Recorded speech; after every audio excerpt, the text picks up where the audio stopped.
fighting for, that's what we care the most about, is your prosperity. The bad news is we are still going to dig ourselves out of that hole that Joe Biden put us in. I think the best way to confront this problem is to be honest about it. And we all know Joe Biden put us in a big hole. So to the Democrats who talk about affordability a lot of the time, why don't you look yourselves in the mirror? Because the president who caused an affordability crisis was Joe Biden, and the president who has made the American people $1,300 richer is Donald J. Trump.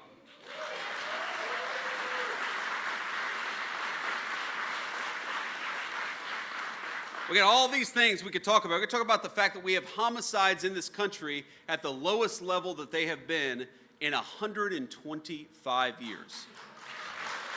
Unreal. Just absolutely unbelievable progress on so many of these issues. And we got to talk about why is it that we got homicides so low? And I'll give you two reasons. Number one, the President of the United States, the Vice President of the United States happen to believe that we ought to be using federal power to support our cops instead of fighting against them. Isn't that common sense? But we also believe that the best way to lower homicides and carjackings and other violent crime is to get the illegal alien criminals out of the United States of America, and that's what we've been doing.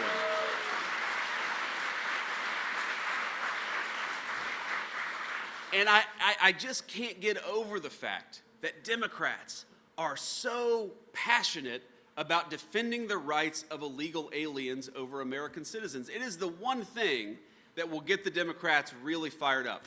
You know, a few weeks ago, we had the State of the Union address. And like the Speaker of the House, I'm one of the people who has a very unique perspective into the State of the Union because I'm sitting directly behind the President of the United States. And maybe my favorite point in that whole speech is when and he actually added this line towards the end of the day before he gave the speech, but where he says, I'm going to say something, and I want you to stand up and applaud if you agree with it. And he says, we believe that the American government should serve the interests of the American people, not illegal aliens. Okay, again, a layup for our friend Don Davis. He should have been up there clapping and cheering. Who could possibly disagree with that? But of course, he did nothing like the rest of the Democrats. But the funny thing about it is, they were so miserable because they realized that we had them in a bind. You could tell even a few of them were looking around like, well, this is like, we should be standing up and clapping for this. But like, is our leaders going to get mad at us? Is Nancy Pelosi going to take away some of our campaign money? You could tell they didn't know what to do.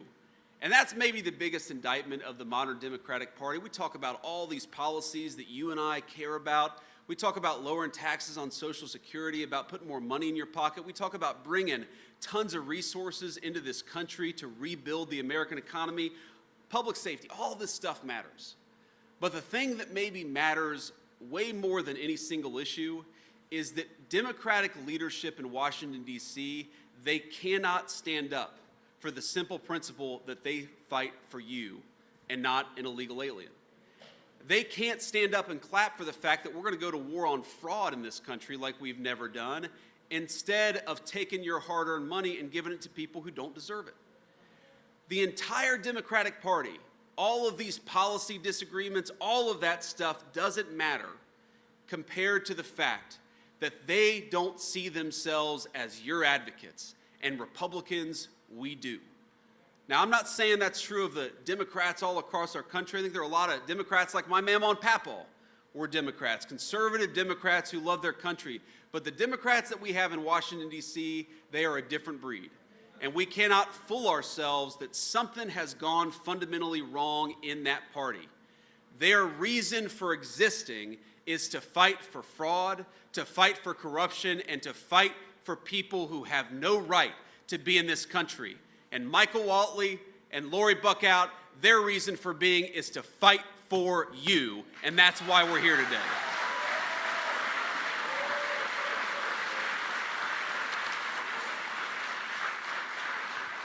Now, I have just a couple final thoughts, and I'll take a few questions from the media, and then we'll have to get on the road. So one final thought is, And Kelly knows this, Michael Watley knows this. By the way, I forgot to say thank you to our great SBA administrator, Kelly Loeffler. Thank you, Kelly, for everything that you're doing. Kelly has already identified hundreds of millions of dollars of fraudulent payments and has cut that stuff out of our system. I think it'll be billions by the end of the year. She is fighting for you every single day, like all of us are trying to do in the Trump administration. And as Kelly knows, when you give a speech, you talk to people, and it's, I'm sure it's being televised right now because I am the vice president. The president, thank you.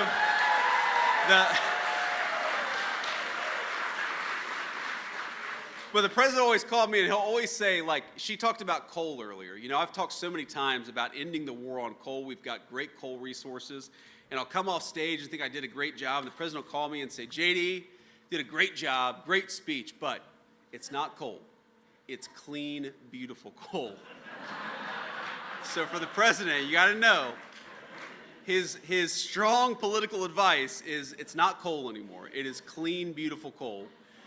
But I actually was with the president earlier today in the Oval Office. We were talking about, a lot of issues that are going on, and he said, JD, tell the people in North Carolina two things. And I almost forgot this, and I was going to get in trouble. I was going to get one of those phone calls, Kelly. But the president said, tell the people in North Carolina two things. First of all, tell them I love them, and we're going to be with them every single step of the way. That was the first message from the president, so I've now delivered that.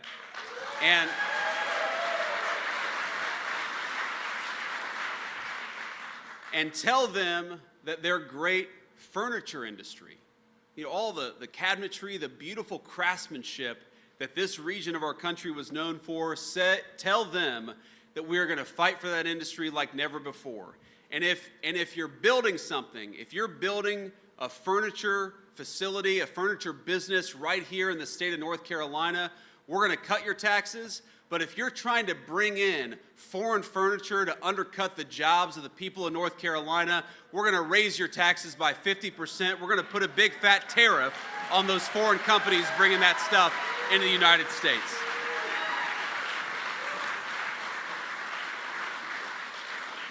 So, Mr. President, I've delivered that message too. I hope I get an A+ on this particular speech. But here, let me just leave you with one final thought. You heard Kelly and Michael, and everybody's talked about this. This is one of, as I know very personally, one of the proudest states for military leadership and military service anywhere in the country. And I know you all are proud of that, and you should be. We've got incredible bases from all across the services. We've got great Marine bases, Army bases, and so forth in the great state of North Carolina. And I know it's such an important part of this state, not just economically, that matters, but set to the side the dollars and cents. You all, raise your hand if you have served in the United States military. Let's give those guys a round of applause.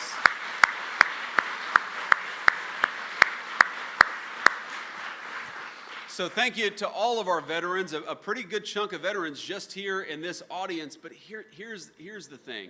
You all know that right now we are engaged in a military operation to ensure, as the president has said repeatedly, that Iran can never have a nuclear weapon.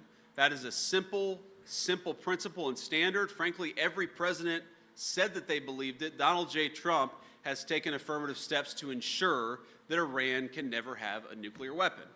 Now,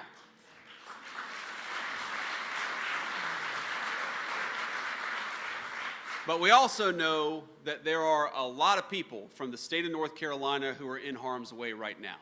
And so I want all of us, when we go home, we leave this event, I want all of us to say a prayer, not just for the North Carolinians, but for the people of all of our 50 states who put on the uniform and are willing to sacrifice for the safety and security and freedom of the United States of America. I want every single person, I want you to tell every single person who is serving overseas in harm's way that this crowd in North Carolina has their back. Thank you all.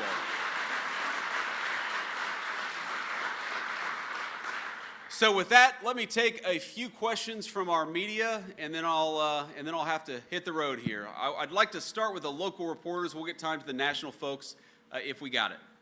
Hi, I'm Danielle Battaglia. I'm with the News and Observer. You've spoken a lot today about Irina Zarutska's death, and that resulted in Operation Charlotte's Web. Senator Tom Tillis has asked a lot from the Department of Homeland Security about what happened with Operation Charlotte's Web. He said his questions are unanswered by DHS, and one of those questions is if American citizens were arrested during Operation Charlotte's Web. I was wondering if you could answer that today.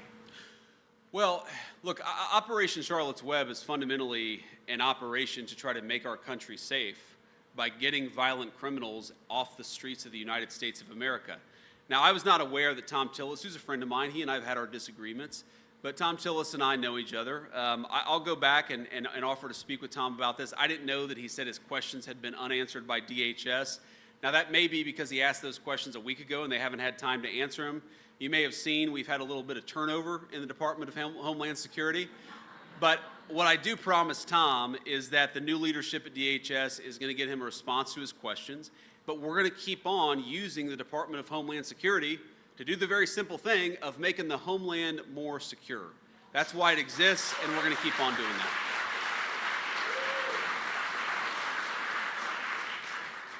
Hi, Mr. Vice President. Bill Barrow with the Associated Press. What did you advise the president initially as he considered his actions in Iran, and what are you urging him to do now, especially with Americans seeing higher prices at the pump and some of the fallout from that across the economy? Do you express any concerns like those you've expressed in the past on the possibility of these extended wars? Well, Bill, I appreciate the question. I know you guys have to ask it, but imagine the situation. We're in the Situation Room where you can't even take your iPod in there, or your AirPods, I guess what they're called. You can't take your iPhone in there. You can't take anything in there because it is the most classified space anywhere in the world. And I sit there with Pete Hegseth and General Kane and Marco Rubio and the entire White House team, and the president and I and the entire senior team are talking about the options and about what we need to do and about how we must best protect the American people. I hate to disappoint you, but I'm not going to show up here and in front of God and everybody else tell you exactly what I said in that classified room, partially because I don't want to go to prison, and partially because I think it's important for the President of the United States to be able to talk to his advisors without those advisors running their mouth to the American media.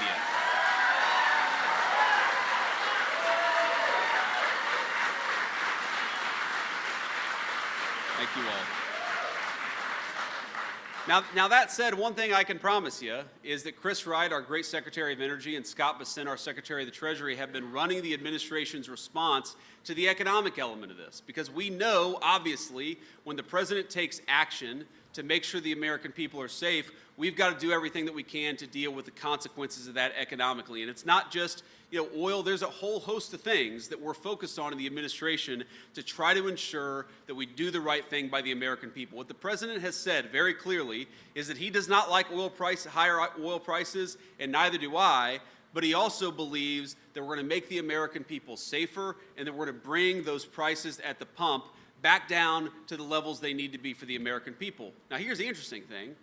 All this conversation happens where Joe Biden left us in a terrible situation, and the reason why gas prices are where they are today is because of Donald Trump's work to get them lower, because in the Biden administration, they were crazy high. The gas prices we're seeing today are nothing like what we saw at the peak of the Biden administration because the president has set us up for energy dominance. And one of the lessons we all have to take away, frankly, every time we get involved in anything overseas, whether it's in the Middle East or anywhere else, the thing we got to take away from it is energy dominance and energy independence. Rely on our own people, rely on our own energy.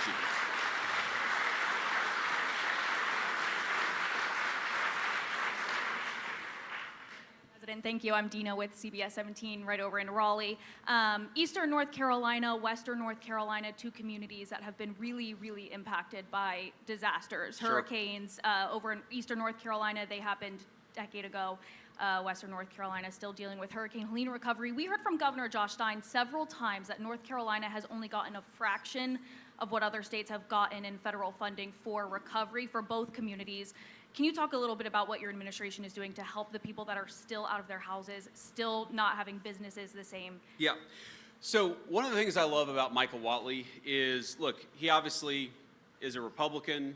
He's committed to the conservative agenda. He's a great guy, and obviously I'm aligned with him politically, but he's not afraid to say to me or to the President of the United States or anybody else, we've got to get these resources out faster to protect the people of North Carolina. So I actually, before you asked that question, I heard that from Michael Whatley, and I actually talked to the Secretary of the Treasury because I knew Michael